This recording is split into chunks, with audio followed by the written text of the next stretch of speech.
The Handmaid's Tale series has been a commercial and critical smash, bringing the book and non-book readers together. With that being said, how does the television series compare to the book?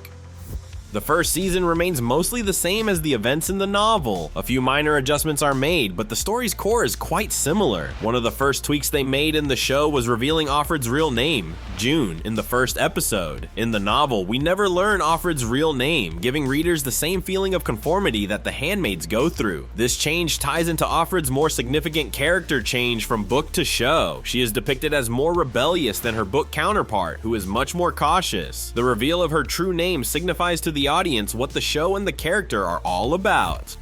There are more changes to characters and the world than just with June. Both the series and the novel have the Waterfords as the main antagonists. They are meant to represent Gilead as a whole. However, one change they made was to make them much younger. This changes their motivations, making them more ego-driven, power-hungry people trying to climb the ladder rather than already being at the top. This also drastically changes the dynamic they have with June. The tension between June and Serena is amplified, with their age being similar, making Serena more wary of June and the commander's relationship. In the novel, it is heavily implied that Gilead is a white supremacist society. There are no major or minor characters of color throughout the book, but this was changed for the series. While Gilead is still very much a white supremacist state, with all community leaders being white, there are people of color throughout the story. This change to the character's race or sexuality was an attempt to give the series a modernized update while keeping the core world building intact.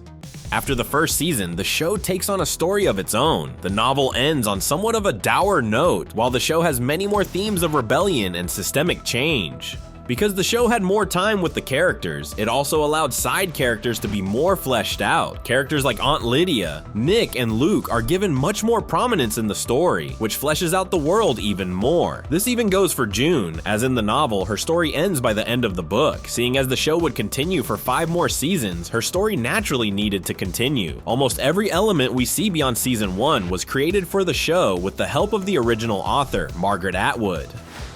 With most adaptations, changes are necessary in order to fit the medium to which they are being adapted. Most people seem to be quite happy with these changes, and the latest season will end the show's story for good. Head down to the comments and let us know what you think of the changes from the book to the show. Be sure to check out our other videos reviewing the final season here at ScreenRant. Thank you for watching, and we'll see you next time.